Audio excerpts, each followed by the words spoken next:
কোনো কারণ ছাড়াই মন যেন কেমন অস্থির হয়ে ওঠে, কিংবা কখনো কখনো এতই মানসিক চাপ থাকে যে কোনোভাবেই মনকে নিজের নিয়ন্ত্রণে রাখা সম্ভব হয় না।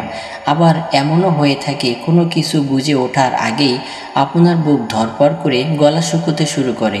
সমস্ত লক্ষণই হলো আপনার মানসিক চাঞ্চল্যকর অস্থিরতার কারণ। মানসিক অস্থিরতার দিকে থেকে সুরাহ পাওয়ার জন্য কিছু উপায় অর্থাৎ কৌশল আপনি যদি থাকেন, তাহলে এটি আপনার জন্য খুব ভালো এবং স্বস্তির একটা দিক বলা যায়। এজন্য বলা যেতে পারে প্রত্যেক মানুষের ক্ষেত্রে নিজের মানসিক সমস্যা সুলভের জন্য নিজেকে কিছু পদ্ধতি জেনে রাখতে হয়, তবেই সারাটা জীবন স্বস্তিতে কাটানো সম্ভব হয়।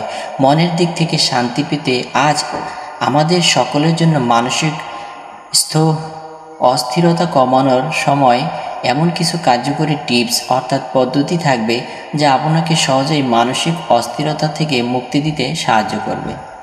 আপনি যখন এই মানসিক অস্থিরতায় ভুগবেন, তখন সব রকম খারাপ এবং মন্দ চিন্তা করা থেকে নিজেকে সরিয়ে রাখতে চেষ্টা করুন।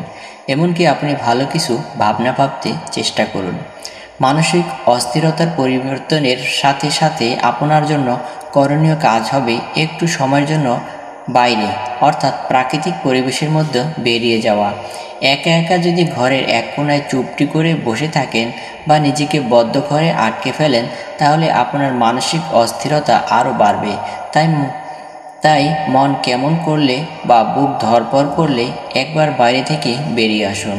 এর ফলে আপনার মনের অস্থিরতা অনেকখানি কমবে। আবার কোনো ব্যাপার নিয়ে খুব বেশি চিন্তিত হলেও আপনার মধ্যে মানসিক অস্থিরতা দেখা দিতে পারে। অনেক সময় দেখা যায় কোনো বিষয় নিয়ে দুশ্চিন্তা করতে করতে আপনার মনের পরিস্থিতি এমন মারাত্মক অবস্থায় চলে যায় যে এই সমস্যার সমাধান না করা পর্যন্ত আপনি স্বস্তি বোধ করতে পারেন না। এই অবস্থায় আপনার দরকার দুশ্চিন্তার কারণ নিয়ে ভালোভাবে ভাবনা চিন্তার মধ্য দিয়ে ভালো খারাপ দুটি দিক নিয়েই মনের মধ্যে একটা পরিকল্পনা তৈরি করে ফেলা। দেখবেন এই উপায়ে আপনার মানসিক অস্থিরতার সমস্যার অনেকটাই সুলভ হয়েছে। যে কোনো মানসিক সমস্যার ক্ষেত্রে ঘুমের অবদান রয়েছে। আপনার মানসিক অস্থিরতার কারণে কমাতে ঘুম খুব কাজের একটি উপায় হিসেবে প্রতীয়মান হতে পারে। একবার যদি আপনি একটা বেশি সময়ে ঘুম দিতে পারেন, তাহলে দেখবেন অস্থিরতা আর আপনাকে কষ্ট দিতে পারবে না। এমনকি মানসিক অস্থিরতা কমাতে পানির অবদানও অনেক বেশি। যখন মনের মধ্যে অস্থিরতার সমস্যা দেখা দেবে, তখন 1 গ্লাস ঠান্ডা পানি পান করবেন।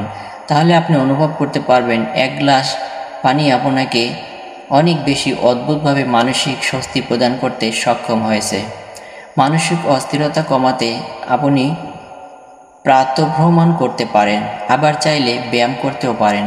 অনেক সময় শারীরিক দুর্বলতা থেকেও মানসিক অস্থিরতা দেখা দিতে পারে, তাই আপনার খাবার রুটিনের প্রতি খেয়াল রাখুন। প্রতিনিয়ত যে কোনো পুষ্টিকর খাবার খেয়ে রাখুন, এতে শরীর সুস্থ সবল থাকবে, ফলে মনের যে কোনো সমস্যা স্বাভাবিকভাবেই দূর হয়ে যাবে। বন্ধুরা, আশা করি ভিডিওটি ভালো লাগছে। এরকম টিপস ভিডিও পেতে আমাদের সাথেই থাকুন।